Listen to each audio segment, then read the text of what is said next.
안녕하세요. 한준TV 시청자 여러분, 2025년 새해가 밝아오고 있습니다. 모든 여러분 새해 복 많이 받으시기 바라고, 또 새해에도 한준TV와 함께 축구계의 다양한 소식 확인해 주시기 바랍니다. 오늘 준비한 영상, 올해 2024년의 마지막 영상이자 아마도 2025년을 맞이하면서 여러분들이 처음으로 볼 영상이 될 것 같은데요.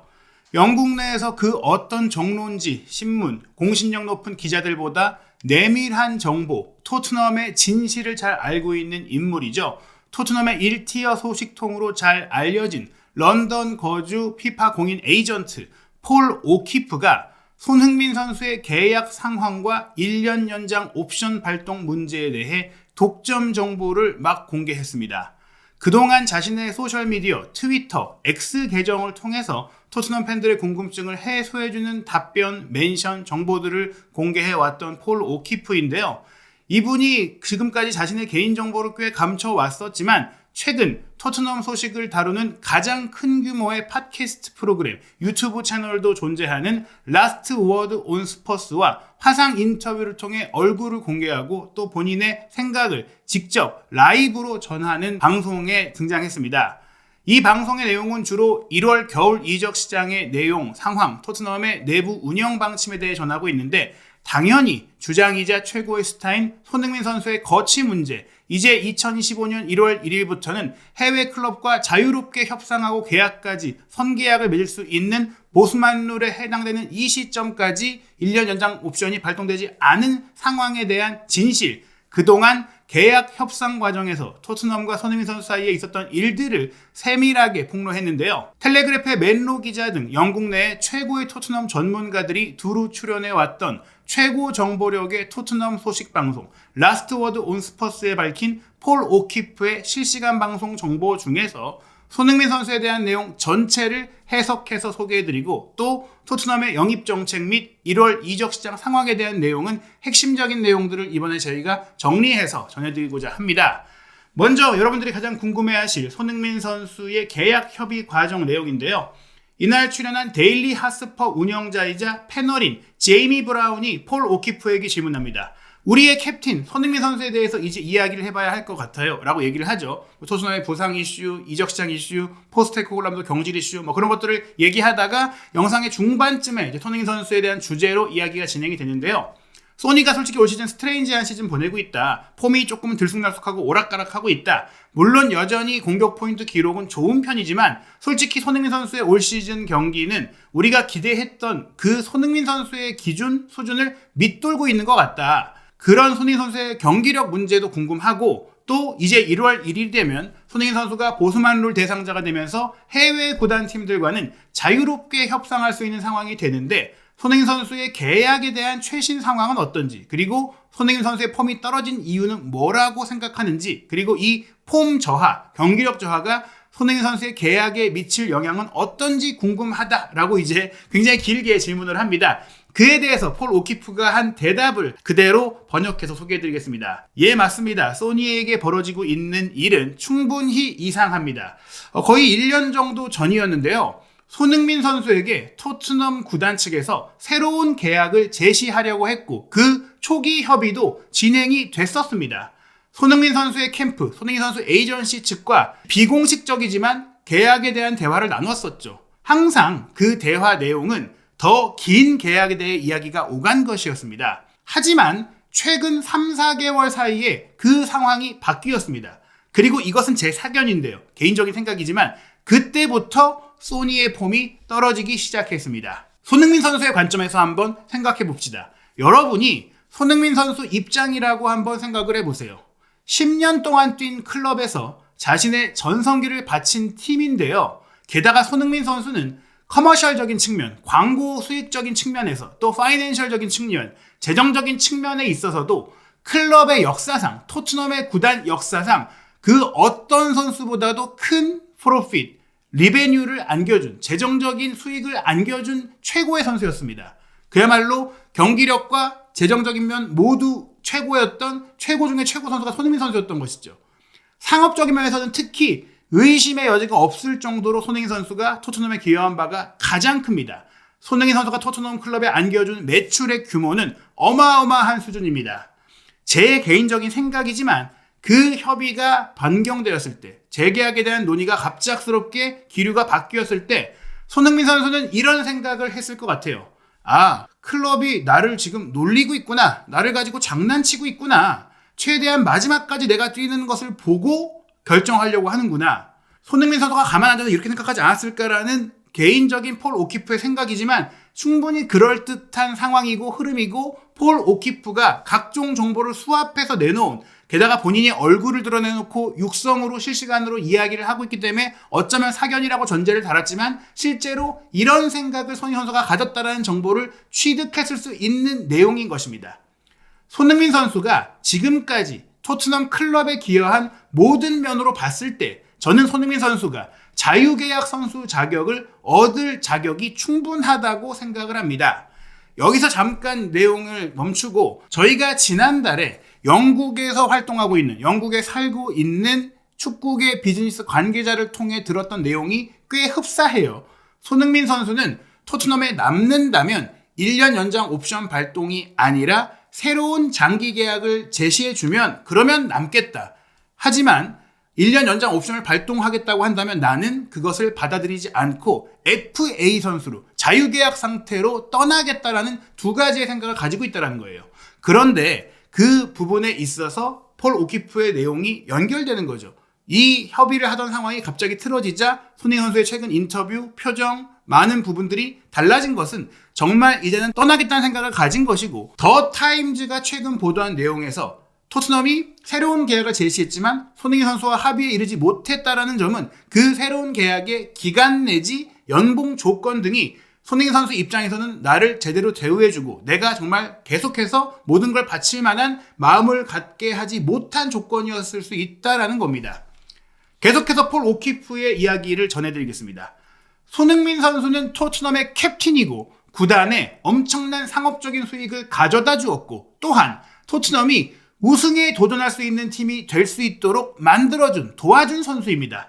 물론 지금은 토트넘이 우승에 도전할 수 있는 수준의 팀이 아니지만요, 예전에 그렇게 이끌어줬죠. 소니는 해리 케인과 함께 뛰면서 자신의 최정점의 시절을 토트넘에서 보냈습니다. 손흥민 선수는 토트넘에서 많은 감독들과 함께 했었고 늘 그 감독들의 편에 서 있어준 선수였습니다. 이 점도 중요해요. 여러 감독들, 포체티노, 무리뉴, 누누, 콘테, 그리고 포스테코글루에 이르기까지 선수들과의 문제, 전술적인 문제, 구단과의 문제, 다양한 문제들을 구단과 겪고 팬들과 겪고 많은 논란들이 있었지만, 그때마다 감독이 선수단을 제대로 지휘하고 안정적으로 지휘할 수 있도록 지원자 역할, 팀의 분위기를 추스리는 데 있어서 손흥민 선수의 역할이 컸다라는 겁니다. 그리고 또 하나, 손흥민 선수가 어쩔 수 없이 토트넘에서 뛰었다는 게 아니라는 거죠. 손흥민 선수가 토트넘을 떠날 수 있는 기회가 없었다고 말할 수 없습니다. 손흥민 선수에게 직접 그런 기회들에 대해서 그의 귀에다가 이야기를 했던 사람들이 있었습니다. 이 점도 매우 중요한 정보예요. 물론 저희도 이전에 다른 영상 등을 통해서 손흥민 선수가 충분히 토트넘과 재계약을 맺기 전에 다른 제안, 관심 등이 있었는데 그게 무산되었던 일들을 언급해 드렸었죠. 여기서 중요한 것은 손흥민 선수도 그걸 알고 있었다는 점이고, 손흥민 선수가 오퍼가 없어서, 다른 더 좋은 팀의 관심과 제안이 없어서 꼭 토트넘에 남은 건 아니라는 거죠. 물론 본인이 고집을 피우고 또 본인이 정말 엄청난 제안, 거절할 수 없는 수준의 제안을 받은 것까지는 아니지만 본인이 이적하고자 했다면 충분히 떠날 수 있었다는 겁니다. 그래서 폴 오키퍼가 얘기합니다. 그렇기 때문에 저는 의아합니다. 토트넘이 지금 손흥민 선수를 조금은 놀리는 듯한, 이렇게 장난을 치는 듯한 태도를 보이는 게 맞습니다. 정말 손흥민 선수의 개인적인 생각은 어떤지 마음속으로 들어가 보지 않아서 모르겠지만, 지금 보이는 행동을 겪고 나면 어느 누구든지 이거 나 갖고 장난치네 라고 생각할 수밖에 없는 태도라는 거예요.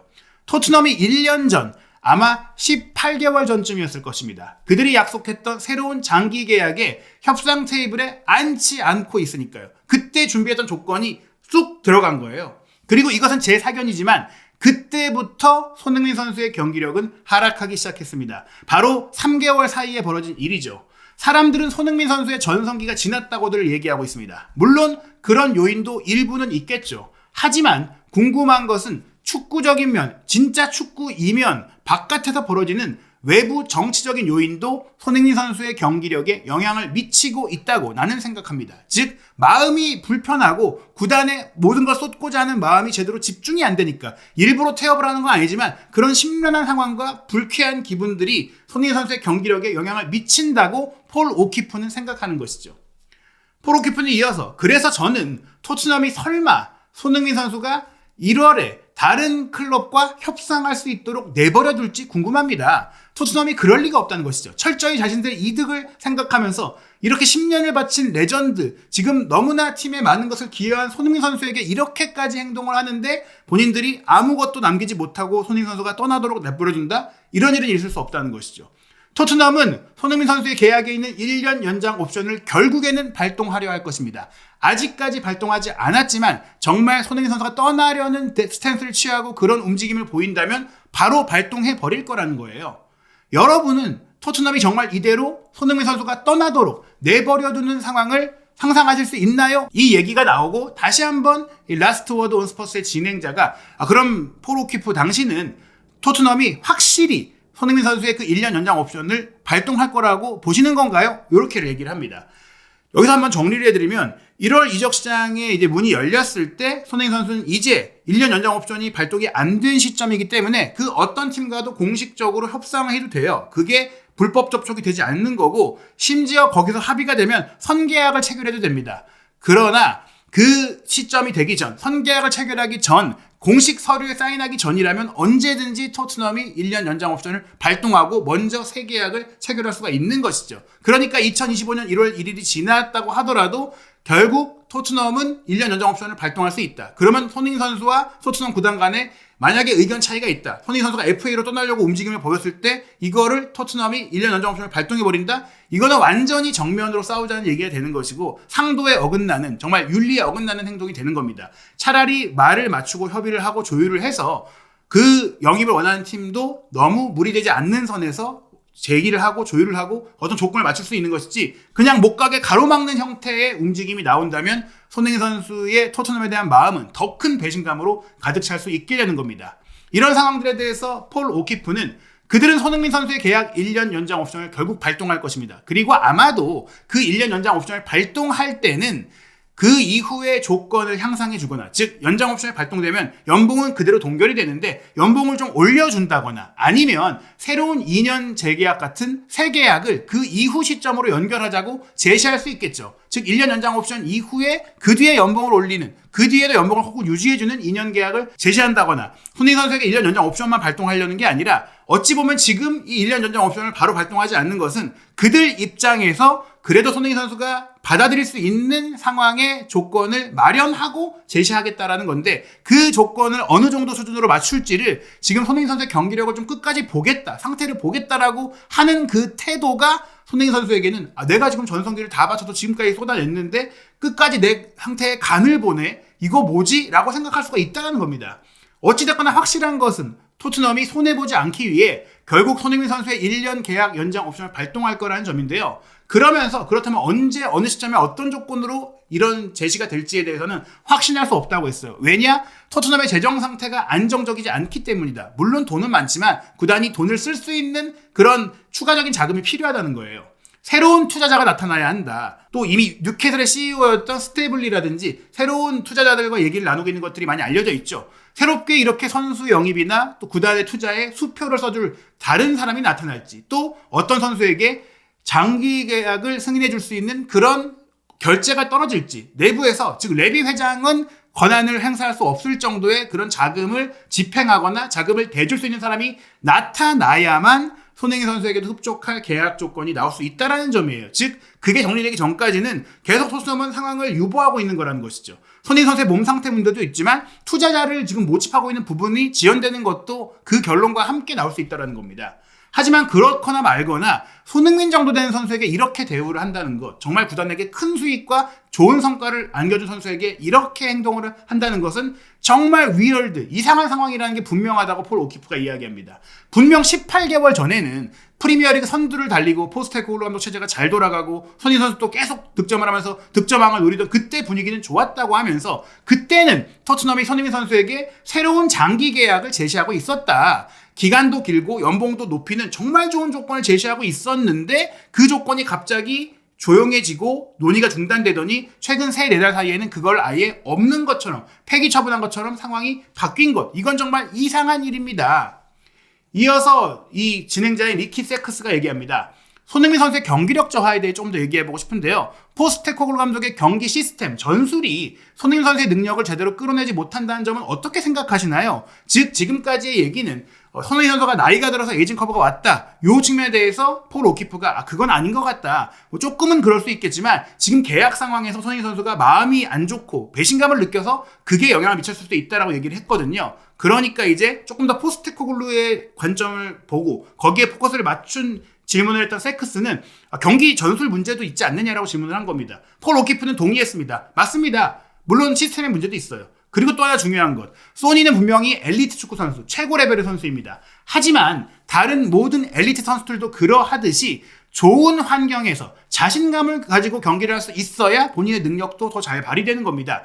이기는 팀, 경쟁력이 있는 팀에서 뛰어야 하는데 소니는 매 시즌을 거치면서 점점 의기소침해지고 있습니다. 팀이 챔스권에서 유로파 컨퍼런스 갔다가 아예 못 나가게 됐다가 또 우승을 노리는 팀에서 4위 노리는 팀 됐다가 점점 떨어지니까 좋았던 흐름이 점점 하향 곡선을 그리니까 내 경기력은 좋고 발전하는데 오히려 동기부여나 자신감이나 야망은 떨어지고 있는 거란 거예요. 그리고 매 시즌 감독이 바뀌고 코칭 스태프가 바뀌고 그를 통해 경기 시스템이 바뀌니까 당연히 경기력의 일관성과 성장세를 유지하기가 어려운 것이죠. 또 경기장 분위기도 항상 토트넘 팬들, 서포터들이 불만에 가득 차 있는 그런 분위기. 물론 이 불만이 손흥민 선수에 대한 불만이 아니지만 경기장 밖에 이런 분위기들이 선수의 자신감과 사기에도 영향을 준다라는 겁니다. 손흥민 선수는 토트넘의 모든 것을 다 쏟았고 그의 커리어 전체를 토트넘에 바쳤습니다. 솔직히 전성기를 다 여기에 바쳤잖아요. 라고 폴 오키프가 이야기를 하면서 그 자신이 아니라고 말한다고 해도 즉 손흥민 선수가 내가 우승을 하지 않으면 토트넘에서 레전드라고 불릴 자격이 없다라고 이렇게 얘기를 했지만 저는 손흥민 선수가 은퇴를 한 후에는 토트넘에서 지금까지 기여한 것에 대한 합당한 대우를 받아야 하는 그런 선수라고 생각을 합니다. 레전드로서 명확한 대접과 특별 대우를 받아야 할 정도로 토트넘에 기여한 게 많은 손흥민 선수라고 얘기한 것이죠. 폴 오키프가 런던에 거주하는 그냥 축구 에이전트인데 이토록 토트넘에 많은 관심과 정보와 이런 것들을 얘기하는 것은 그 본인도 아마도 토트넘의 팬이기 때문에 팬심으로써 이렇게 많은 정보를 공개하지 않나 싶은데요. 여기 함께 출연했던 데일리 하스퍼의 운영자인 제이미 브라운이 이렇게 얘기를 해요. 종종 저는 최근에 손흥민 선수에 대해 경기력에 대해 이렇게 얘기하는 그런 프로그램에서 안 좋은 말들 나오는 게 굉장히 싫습니다. 헤이트라는 표현을 썼어요. 싫습니다. 혐오합니다. 소니가 지금까지 토트넘에서 9년 넘게 해줬던 정말 많은 것들을 해줬던 그게 있는데 해준 게 얼만데 바로 우리식 표현으로 보면 그런 거죠. 그런데 사람들이 이렇게 비판하는 것도 그렇고 토트넘 클럽에서도 손흥민 선수를 더 존중해줘야 됩니다. 이 얘기를 들으니까 구단이 지금 조금 흔들리고 폼이 떨어졌다고 해서 손흥민 선수의 계약 문제를 놓고 정말 장난치는 것도 아니고 이런 행동과 바뀐 스탠스를 보이는 것은 잘못된 것이다 라고 지적을 한 것이죠. 어쩌면 손흥민 선수가 자신의 전성기 최고의 커리어를 만들 수 있었던 그 기회를 토트넘에 있음으로 인해서 낭비한 것일 수도 있는데요. 10년 차를 맞이한 손흥민 선수가 지금은 정말 실망했을 수도 있을 것 같아요 라고 얘기를 하면서 이 상황을 듣고 손흥민 선수가 지금까지 토트넘에 대한 큰 애정을 보여왔는데 이 지금의 계약 상황을 보고 정말 너무나 낙담을 하지 않았을까. 그게 지금 토트넘에서의 경기력에도 영향을 미치는 게 아닐까. 그에 대해 폴 오키프가 이야기합니다. 그렇습니다. 또 손흥민 선수의 성격을 보면은 소리를 지르는 타입, 조금 이제 그 강성인 그런 타고난 리더의 유형의 선수는 솔직히 아닙니다. 물론 지금 토트넘의 주장으로서의 역할은 다 잘하고 있고 좋은 주장으로 활동을 하고 있죠. 하지만 현실적으로 솔직히는 주장으로서 필요한 덕목에 가장 적합한 선수라고 할 수는 없습니다. 포지션적으로는 미드필더가 전체를 보면서 주장 역할을 하는 것이 적합하기도 하고요. 또 개인의 성격적인 면도 그렇습니다. 그래서 그 성격적인 면에 있어서 손흥민 선수가 조금은 부드럽고 유한 편이다 보니까 토트넘 클럽에서 손흥민 선수와의 협상에서 이렇게 좀 장난치는 듯한 놀리는 듯한 태도를 취했을 수도 있는 것 같습니다라고 하면서 손흥민 선수가 이젠 좀 강하게 나가야 되지 않겠느냐, 실제로 이제는 강하게 나가고 있는 게 아닌가라는 생각도 드는데요. 그러면서 폴 오키프는 이거는 제가 생각한 하나의 가설인데요. 분명한 사실은 지금 손흥민 선수의 계약에 대해 완전히 침묵 중인 상황입니다. 사일런트 데드라는 표현을 썼어요. 지금 모든 논의가 아예 없다. 드러난 정보도 없다. 어떤 것도 이루어지지 않고 있다. 여러분들이 많이 궁금해하시는 대로 1년 연장 옵션을 발동했는데 발표만 안 하는 게 아닐까? 아니면 다른 협상을 하고 있는 게 아닐까? 그것도 아니고 그냥 아무것도 진행되지 않고 있는 것. 선희 선수가 인터뷰에서 얘기한 것처럼 지금 아무런 것도 도단에게서 들은 게 없다라는 그 상황인 거예요. 1년 전에 갑자기 새로운 계약에 대한 논의가 흐려졌고 사라졌고 그리고 결국 토트넘은 그 논의가 아닌 1년 연장 옵션을 발동할 것입니다. 어쩌면 그 1년 연장 옵션을 발동하면서 토트넘은 손흥민 선수가 다시금 납득할 수 있는 조건을 제시할 수도 있겠죠. 예를 들어서 3년 계약 같은 손흥민 선수의 나이대에 있어서는 충분히 가치 있고 이러면 나를 구단이 생각해주는 거다라고 생각하는 조건을 준비했을 수 있고 준비할 수도 있겠지만 지금의 상황은 분명히 손흥민 선수에겐 실망스럽고 배신감과 모욕감을 느낄 수 있는 상황이라는 겁니다. 하지만 그 외적으로 손흥민 선수 외적으로 지금 토트넘이 어떻게 운영되고 있는지에 대해 폴 오키프가 얘기한 사항들을 보면은 그 어떤 이유에서라도 손흥민 선수가 이제는 토트넘을 떠나서 정말 야망 있는 팀에 가서 우승할 수 있는 팀에 가서 멋진 전성기의 마지막을 장식했으면 하는 생각이 들어요. 어떤 부분이냐? 토트넘이 선수 영입을 하면서 왜 계속 좋은 선수는 못 데려오고 1옵션은 못 데려오고 애매한 선수만 데려오고 어린 선수만 데려오느냐? 그에 대해서 폴 오키프가 이렇게 설명을 합니다. 토트넘의 이사회는 오직 재정적인 면에만 관심이 있습니다. 이번에 영입한 솔랑키 영입을 할 때도 구단 고위층에서 레비 회장이 주저하고 조금 안 하려고 했던 것, 포스테코로 감독이 설득해가지고 요한랭 디렉터가 설득해갖고 간신히 영입했던 것은 솔랑키 영입에 드는 지출이 너무 커서 우려했기 때문입니다.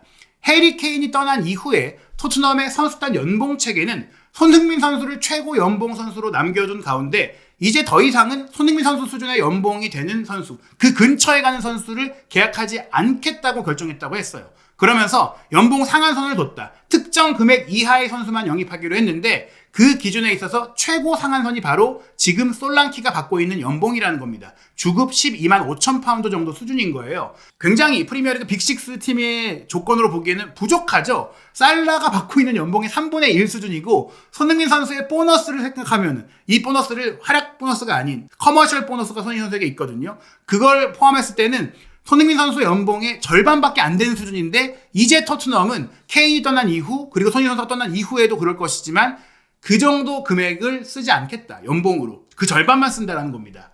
사실 사람들이 토트넘이 많은 이적료를 투자해서 선수를 영입했으니까 거의 4억 유로를 그냥 2년 동안 썼잖아요.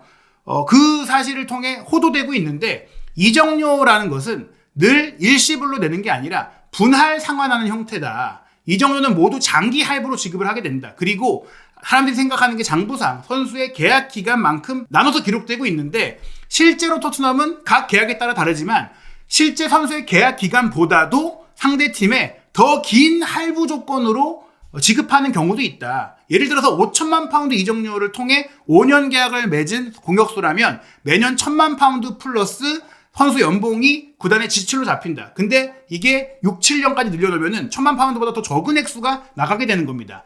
그럴 경우에 결국에는 연봉을 크게 주는 게 더 문제가 된다. 매년 이적료는 쪼개서 주는데 연봉을 함께 지출을 하게 되니까 연봉이 높은 선수를 데려올 경우에는 전보다 지출이 늘어나게 되는 거예요. 예를 들어서 케인을 매각하면서 솔랑키를 대안으로 데려왔다. 근데 솔랑키에 대해 주저하지만 결국 데려온 것은 솔랑키의 연봉이 케인의 절반 수준이었는데 여기에 이적료 지출이 있기 때문에 그 이적료 분할 납부까지 생각을 한다면 솔랑키를 비싸게 샀으니까요. 케인이 있을 때 연봉을 내던 것과 같은 수준의 지출이 유지된 거니까 결국 토트넘은 케인이 떠난 이후에 지출이 전혀 늘지 않았다. 게다가 케인이 떠나면서 이적료도 받았잖아요. 결국 토트넘은 케인이 떠난 이후 오히려 돈을 아꼈다. 더 남겨 먹었다라는 겁니다. 게다가 지금 토트넘은 포스테코글루 감독만을 위해서 선수를 영입하는 게 아니라 미래의 수익이 될 선수, 잠재 가치가 큰 선수를 계약하고 있습니다. 18살의 그레이 영입을 예로 들면은 4천만 파운드 이적료를 써서 영입을 했지만 5년이나 10년 뒤에 한참 전성기의 나이가 됐을 때 더 좋고 잘할 테니까 더 비싼 이적료를 받고 팔 수 있으니까 그동안 이적료를 분할해서 냈지만 더 큰 돈을 받아서 수익이 남을 수가 있는 것이고 또 그레이 포지션에 20대 중반 완성된 검증된 선수를 영입을 한다면 지금 그레이에게 줄 수 있는 연봉보다 훨씬 많이 줘야 되기 때문에 연봉을 조금 주면서 또 이적료는 회수할 수 있는 그런 선수만 사고 있다는 거예요. 즉 미완의 대기만 오다 보니까 토트넘이 정말 좋은 성적을 내기는 어렵다는 것이죠. 그러면서 지금 1월 이적 시장에 그릴리시와 연결되고 있고 또 맨유의 레시포드가 연결된 부분들에 대해서 폴 오키프는 이렇게 얘기합니다. 사람들이 정말 토트넘이 정말로 이 선수들을 영입할 거라고 생각한다면 미친 거다. 네비 회장이 어떻게 토트넘을 정말로 운영하고 있는지를 사람들이 제대로 알고 있는지 모르겠다. 안다면 그 선수들이 올 거라고 생각할 수가 없다는 거예요. 물론 맨시티가 그릴리시를 그냥 데려가서 써라 하면서 연봉을 보조해 준다면 데려올 수 있겠지만 그게 쉽지 않을 것이다. 맨시티의 지금 경기력도 좋지 않고 또 맨시티도 우승을 포기했다고 해도 4위까지는 가서 챔피언스리그에 진출을 해야 되고 또 맨시티도 부상 선수의 발생 우려들이 있다면 프리미어리그 안에서 순위 경쟁을 함께 할 수도 있는 토트넘으로 그릴리시를 보내준다는 건 좀 놀라운 일이 될 수 있다. 다만 이 선수의 폼이 떨어져 있다 보니까 지금 거의 기용을 잘 안 하고 있기 때문에 해외 리그로는 보낼 수 있다라고 얘기를 했습니다. 물론 이 부분은 더 살펴봐야 되겠죠. 풋볼 런던에서는 연봉 보조 조건으로 그릴리시를 보내고 결국 이적시킬 생각을 갖고 있다라는 얘기가 나오긴 했으니까요. 하지만 폴 오키프는 어렵다고 봤습니다. 그리고 1월 이적 시장에 대해서 폴 오키프는 언제나 토트넘 구단 운영진은 에이전트들한테 최대한 우리도 빨리 선수를 영입하고 싶다라고 얘기는 하지만 항상 그건 말뿐이지 에이전트들도 더 이상 믿지 않는다고 했어요. 이번 1월 이적 시장도 뉴캐슬과의 주말 첫 경기 전에 선수 영입을 완료하고 싶다라고 얘기를 했지만 에이전트들이 이런 말을 우린이라고 하면서 본인도 에이전트라고 얘기를 한 거예요. 이런 말을 아주 많이 들었습니다. 내가 지금 토트넘과 선수 이적에 대해 협의하고 있는 에이전시 3곳과 그 3곳의 에이전트들과 이야기를 해봤는데 그래서 내가 확실하게 알고 있는 내용이다. 에이전시에서 해당 선수에 대해 모든 걸 세팅했고 모든 조건도 다 맞춰놓고 그리고 나서 연락을 해도 토트넘은 언제든지 그 거래와 조건을 망칠 수 있다. 갑자기 조건을 바꿔가지고 처음부터 다시 원점에서 협상을 하도록 모든 것을 지연시킬 수 있는 팀이 바로 토트넘이라는 겁니다. 그나마 1월 겨울 이적 시장은 4주 동안 한 달만 진행이 되니까 다행이지 여름 이적 시장은 12주, 3달 가까이 진행이 되기 때문에 훨씬 더 늘어지고 많은 일이 생긴다는 겁니다. 그래서 이번에는 한 달만 버티면 되니까 결국 선수를 데려올 텐데 분명한 건 토트넘이 이번 1월 이적 시장에 거액의 이적료를 투자하지는 않을 것이다라는 점 그리고 전직 디렉터인 파라티치가 여전히 레비 회장과 친하기 때문에 여러 선수를 파라티치가 또 추천할 거라는 점입니다. 포스테코글루 감독은 선수 영입을 하는 과정에서 고를 수만 있지 본인이 직접 리스트를 만들 수 없다는 얘기가 있어요. 구단이 제시한 3-4명의 후보 중에 고를 뿐이고 그 선수 3명, 4명이 다 마음에 안 들어도 해당 포지션의 선수가 필요한다면 고를 수밖에 없고 실제로 그렇기 때문에 그렇게 선수 영입이 진행이 됐기 때문에 티모 베르너의 임대도 그렇게 성사가 된 것이다. 포스테코글루가 원하는 선수가 아니지만 그 선수가 그나마 괜찮아서 데려왔다는 거죠. 과연 1월 4일 토요일 밤 9시 30분 뉴캐슬과의 프리미어리그 20라운드 경기 전에 토트넘이 첫 영입을 진행할 수 있을지 그리고 1월달 도중에 손흥민 선수가 해외팀과 협상을 위한 움직임을 가져갈지 그리고 그 움직임을 막기 위한 토트넘의 1년 연장 옵션 발동이 이루어질지 과연 어떤 일들이 2025년 새해 첫 달 1월달에 펼쳐질지 한준TV 구독, 좋아요, 알림 설정을 통해 영국 현지의 모든 정보와 독점적인 이야기, 팩트체크 그리고 실시간 입중계까지 확인하시기 바랍니다.